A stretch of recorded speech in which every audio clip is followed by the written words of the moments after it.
കുറച്ച് ദിവസങ്ങൾക്ക് മുൻപ് മലയാളികളെ എല്ലാവരെയും ഒരുപോലെ കരയിപ്പിച്ചൊരു വാർത്തയായിരുന്നു 15 വയസ്സുകാരി ശ്രീനന്ദയുടെ വാർത്ത.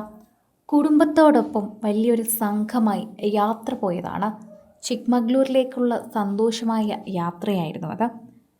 കുറച്ച് ദിവസങ്ങൾക്ക് മുൻപ് പരീക്ഷ തീർത്ത സന്തോഷവും അതിനുശേഷം വീട്ടിലേക്ക് പുതിയ വാഹനം വാങ്ങിയതിൻ്റെ സന്തോഷമെല്ലാം കൊണ്ട് ഈ കുടുംബം പോയതൊരു നല്ല യാത്രയ്ക്ക് തന്നെയായിരുന്നു.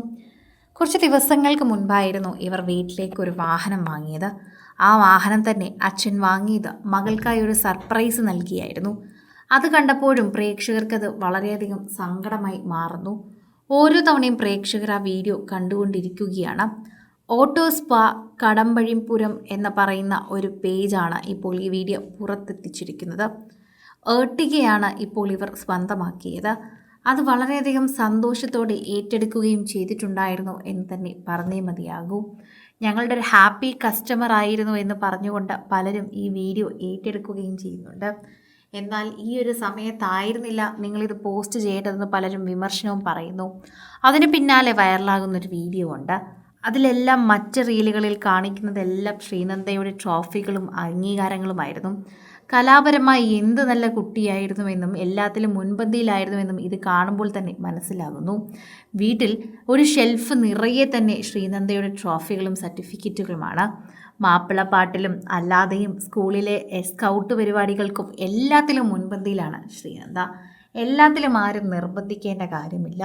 ഇപ്പോൾ നോവായി മാറുന്ന ശ്രീനന്ദയുടെ ഇത്തരം വീഡിയോകൾ സോഷ്യൽ മീഡിയയിൽ ഒരുപാട് നിൽക്കുന്നുണ്ട്. അവസാന നിമിഷം, അതായത് മരണത്തിന് തൊട്ട് മുൻപാണെങ്കിൽ പോലും അച്ഛനമ്മയും ഇല്ലാത്തപ്പോൾ കസിൻസിനോടൊപ്പം എടുത്ത വീഡിയോ പോലും വൈറലായിട്ടുണ്ടായിരുന്നു. അതിൽ പോലും ഒരു കുഴപ്പവുമില്ലാത്ത കുട്ടിയാണ്. ഒരുപക്ഷെ കാലുതട്ടി വീണതാകാം, അല്ലെങ്കിൽ എന്തെങ്കിലും ബോധക്കേട് വന്നതാകാം. എന്തോ ആ ഒരു സമയത്ത് എന്ത് സംഭവിച്ചു എന്ന് ആർക്കും ഇതുവരെ അറിയില്ല. കുടുംബത്തോടൊപ്പം യാത്ര ചെയ്ത കുട്ടികളാണ്. അതുകൊണ്ട് തന്നെ ശരിക്കും പറഞ്ഞാൽ എത്രമാത്രം വേദനയാണ് ആ കുടുംബത്തിന് തോന്നുന്നതെന്ന് പറയാൻ പോലും സാധിക്കില്ല. അവർ താലോലിച്ച് ഓമനിച്ച് വളർത്തിയ മകളാണ്. ആ കുടുംബത്തിലെ ഐശ്വര്യമായിരുന്നു അവൾ. കഴിഞ്ഞ ദിവസം കാർ പുറത്തേക്ക് എടുത്തപ്പോൾ പോലും മകളോട് അച്ഛൻ പറഞ്ഞിരുന്നില്ല. അതിൻ്റെ സന്തോഷവും സ്നേഹവും സർപ്രൈസും എല്ലാം ശ്രീനന്ദയുടെ മുഖത്ത് കാണാൻ പറ്റുമായിരുന്നു. പ്രേക്ഷകരെല്ലാവരും ഈ വാർത്തയെക്കുറിച്ച് പ്രതികരിക്കുന്നതും അങ്ങനെ തന്നെയാണ്. ശ്രീനന്ദയെക്കുറിച്ച് സംസാരിക്കുമ്പോൾ നമ്മൾ ഏറ്റവും കൂടുതൽ സംസാരിക്കേണ്ടതും ആ വണ്ടിയെ പറ്റി തന്നെയാണ്. ശ്രീനന്ദ ഒരുപാട് ആഗ്രഹിച്ചിരുന്നതാണ് അച്ഛനോടൊപ്പം ആ വേഗം തന്നെ വണ്ടി എടുക്കണമെന്ന്. സഹോദരനാണ് വണ്ടി കൈ നീട്ടി വാങ്ങിയത്. ആദ്യമായി അവിടുന്ന് വണ്ടിയെടുത്ത് പുറത്തേക്ക് വരുന്നതും സഹോദരൻ തന്നെയായിരുന്നു. അതിൻ്റെ ഒരു സന്തോഷമെല്ലാം ശ്രീനന്ദയുടെ മുൻപിലുണ്ടായിരുന്നു. കാറിൻ്റെ മുൻവശത്തിരുന്ന ശ്രീനന്ദയുടെ വീഡിയോയും അവസാനിക്കുമ്പോൾ നൊമ്പരമാണ് എല്ലാവർക്കും.